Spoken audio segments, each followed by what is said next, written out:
নমস্কার।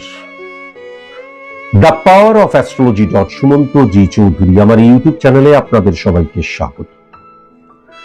আমি এখন আলোচনা করব বাংলার মাস মাঘ মাস।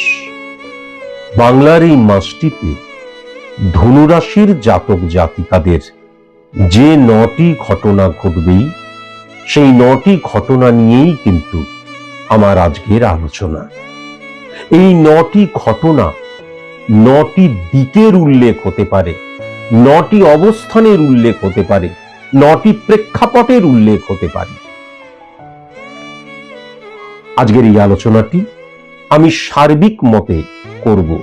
যদি আপনাদের মনে হয় স্পেসিফিক ভাবে আমি আমার সম্পর্কে জানতে চাই, তাহলে অবশ্যই কিন্তু কোনো সায়েন্টিফিক অ্যাস্ট্রোলজারের কাছে গিয়ে নিজের প্রেডিকশনটি করিয়ে নেওয়া বাধ্যতামূলক।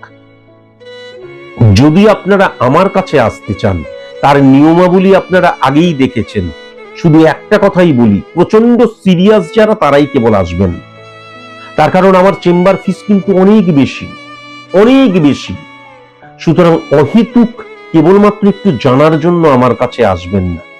আমি সায়েন্টিফিক একজন অ্যাস্ট্রোলজার, সে কখনো তিনি কিন্তু প্রেডিক্টার, তিনি কখনো কিন্তু সমাজ সংস্কারক নয়। তিনি আপনার পজিটিভ সাইড নিয়ে বলবেই না, তার কারণ পজিটিভ সাইডকে রেকটিফাই করার প্রয়োজন পড়ে না। নেগেটিভ সাইডটাকে নিয়ে যখন বললো, আপনি শুনলেন, বাড়ি চলে গেলেন, তারপর ভাগ্যে যা আছে তাই হবে, তাহলে আপনি আমার কাছে আসবেন না। এটা কিন্তু আমি একদম কঠোরভাবে বলে রাখলাম। বহু ভালো ভালো অ্যাস্ট্রোলজার এই পশ্চিমবঙ্গে রয়েছে, তাদের কাছে যাবেন। আপনি আমার কাছে এলেন, নেগেটিভিটিটা জানলেন, বাই হুক বাই ক্রুক, দরকার হলে ঘটি বাটি বিক্রি করে হলেও আমি নেগেটিভিটিটা অফ করবো। এতটাই সিরিয়াস যদি আপনি হন, তবেই আপনি আমার কাছে আসবেন, আদারওয়াইজ নট। ধনু রাশি, বাংলার মাস মাঘ মাস, 9টি ঘটনা আমি উল্লেখ করতে চলেছি। প্রথমত যদি দেখা যায় যে ধনু রাশির অধিপতি গ্রহকে বৃহস্পতি। সেই বৃহস্পতি কোথায় বসে রয়েছে? বুধের ঘরে বসে রয়েছে। ধনুর ঘরে কে বসে রয়েছে? বুধ বসে রয়েছে। সাথে মঙ্গল অবস্থান, পরিবর্তন হবে। তাহলে ইম্পর্টেন্ট ফ্যাক্টর যেটা লক্ষ্য করা যাচ্ছে, যে আমি যদি খুব ভালো মতন দেখি 363953 কানেকশনের মধ্যে দিয়েও ধনুর জায়গাটা অত্যন্ত পজিটিভ হয়ে রয়েছে। কিন্তু প্রবলেম যেটা হচ্ছে, যে আমাদের জীবনে একসময় কি হয়, দেখা গেল আমি 30-40 হাজার টাকা ইনকাম করছি, হঠাৎ করে লাখ লাখ টাকা ইনকাম করতে শুরু করলাম, আমি কিন্তু সেটাকে সামলাতে পারবো না।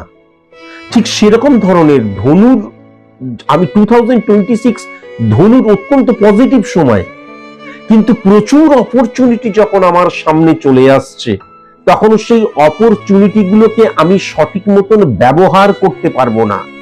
সেই অপরচুনিটি গুলোকে আমি সঠিক মতো হ্যাপাজাগলি তখন আমি কিন্তু সেইগুলোকে ধরার চেষ্টা করব, ব্যবহার করার চেষ্টা করব। তার ফলে কি আমার মুভমেন্টটা স্ক্যাটারলি হতে শুরু করবে। তার ফলে কি হবে, সেলফ কনফিডেন্সের জায়গাটা ডিটোরিয়েট করবে। এটা করছি, এটা ঠিক করছি, আচ্ছা এখানে এইটা করছি, এটা ঠিক করছি, অন্যের দ্বারা নিয়ন্ত্রিত হতে শুরু করব। বুধ এবং বৃহস্পতির একত্রীকরণটাই কিন্তু আমাদের অন্তর্দ্বন্দ্বের সৃষ্টি করে। এবার যদি খুব ভালো মতন লক্ষ্য করা যায়, সেকেন্ড হাউসেই কিন্তু, মানে আমি যদি ধনু রাশি সাপেক্ষে সেকেন্ড হাউস দেখি, তাহলে সেখানে কিন্তু রাজযোগ সৃষ্টি হলো, যেটা আমি অনেক আগে থেকে বলে এসেছি। অনেকে ভেবেছে আমি ছ্যাপলামো করছি, কিন্তু সেটাই কিন্তু জাস্ট হলো, এখনো সবাই বলতে শুরু করছে। এবার প্রবলেম যেটা হয়ে যাচ্ছে কি, যে এই যে সেকেন্ড হাউস থেকে সমসপ্তমে যদি আমি লক্ষ্য করি, তাহলে সেটা কিন্তু কর্কটের ঘর হচ্ছে, এবং কর্কটের অধিপতি গ্রহ কিন্তু মঙ্গলের কানেকশনের মধ্যে রয়েছে। মঙ্গল কিন্তু বুধের দ্বারা, একদম ফিজিক্যালি বুধের দ্বারা নিয়ন্ত্রিত। তাহলে কি হচ্ছে, চন্দ্র মানে মন, বুধ এবং মঙ্গলের একত্রীকরণ মানে ইলিউশন, আবেগ, ইমোশনের জায়গাটা। যখন ইলিউশন, আবেগ, ইমোশনের জায়গাটা অতিমাত্রায়, অতিরঞ্জিত ভাবে, তাহলে যখনই আমার অতিমাত্রায় ইলিউশন, আবেগ, ইমোশনের জায়গাটা থাকবে, হঠাৎ করে দেখা গেল রাজযোগের প্রভাবে আমি চলে গেলাম, মঙ্গল চলে গেল শুক্রের আন্ডারে, তাহলে কি হবে, আমি তো 30 দিনের ক্যালকুলেশন করছি, আমি তো 365 দিনের ক্যালকুলেশন করছি না। তাহলে আমার অতিমাত্রায় যে ইলিউশন, আবেগ, ইমোশনের জায়গাটা রয়েছে, সেখান থেকে আবার স্থিতিশীল হতেও তো সময় নেবে।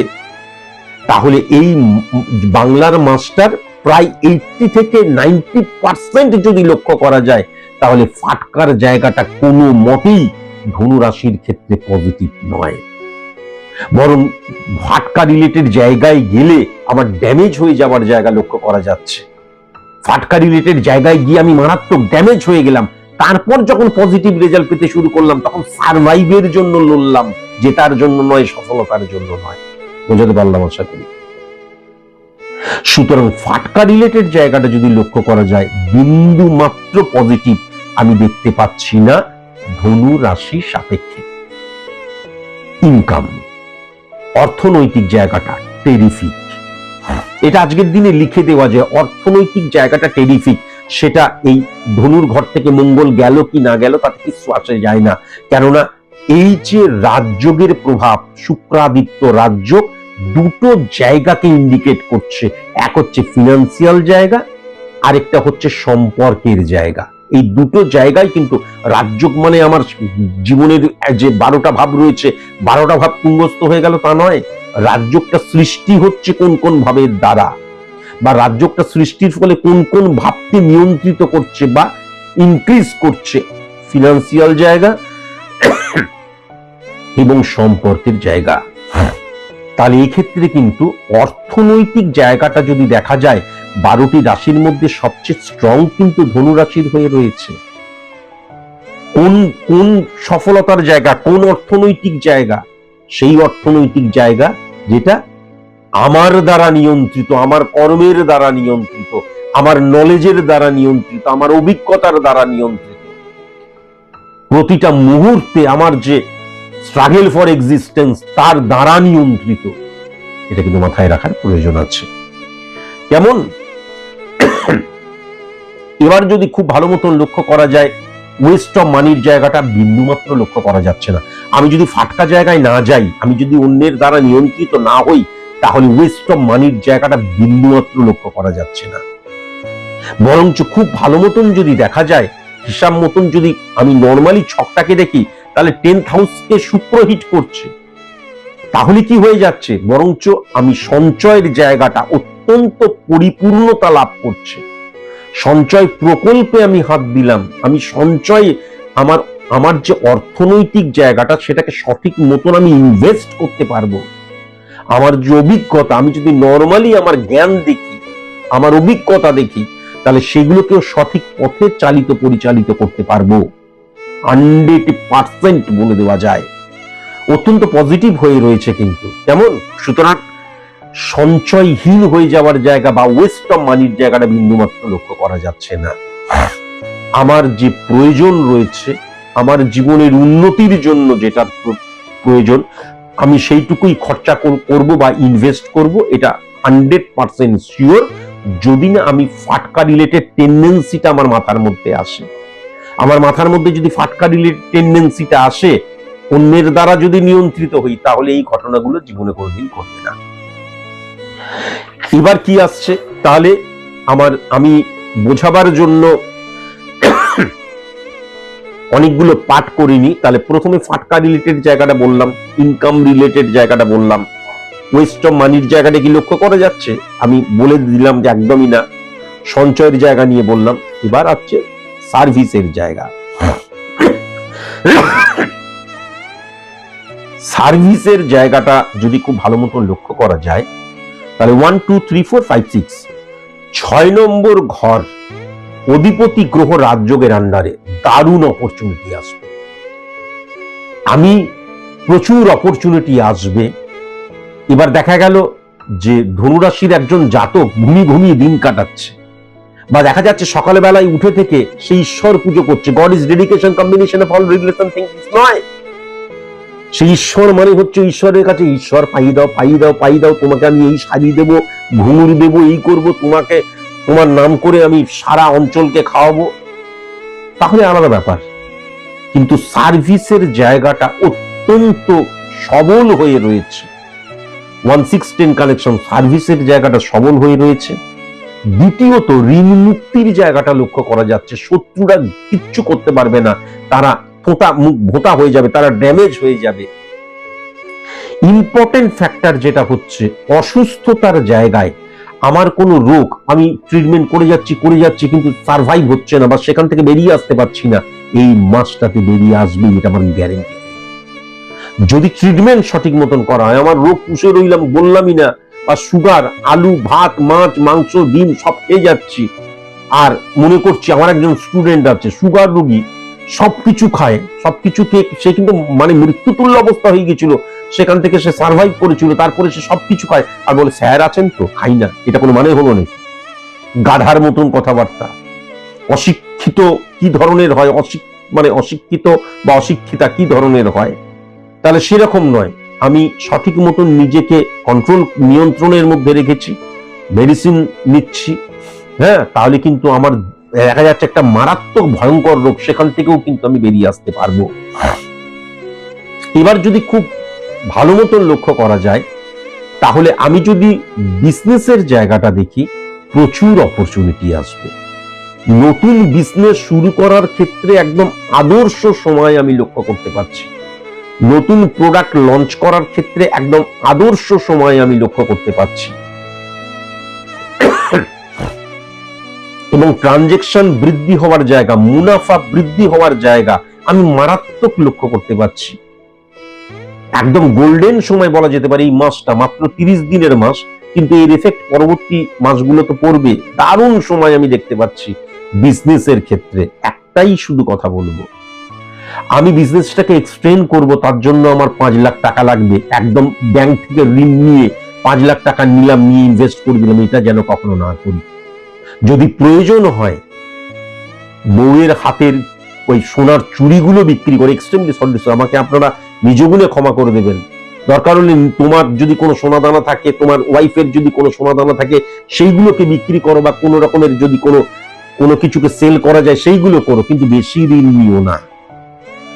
ঋণ নিয়ে আমার বৃদ্ধির উৎস, অর্থাৎ বিজনেস তো একটা বৃদ্ধির উৎস, সেখানে কখনো কিন্তু ইনভেস্ট করা উচিত নয়, কখনোই করা উচিত নয়। আমি কিন্তু সোনাদানা নিয়ে বারবার ধরে একটা কথা বলেছি, 2026 এ ফ্লাকচুয়েশন ক্রিয়েট করবে, কিন্তু সোনা রূপো এইগুলোর না ভ্যালু, মূল্য প্রচুর ইনক্রিজ করবে, প্রচুর ইনক্রিজ করছে, প্রচুর ইনক্রিজ করবে। কিন্তু আমি আগেও বলেছিলাম ফ্লাকচুয়েশন থাকবে। তোমরা দেখো ফ্লাকচুয়েশন কিন্তু হচ্ছে, ইনক্রিজ করছে, আবার কিছুটা ডিক্রিজ করছে, আবার ইনক্রিজ করছে, ভালো মতন দেখবে। এই কথাগুলো তো আমি বলেছিলাম, আর যদি মনে করো বলিনি তাহলে আমি মিথ্যা, কিন্তু এই কথাগুলো আমি বহুবার বলেছি।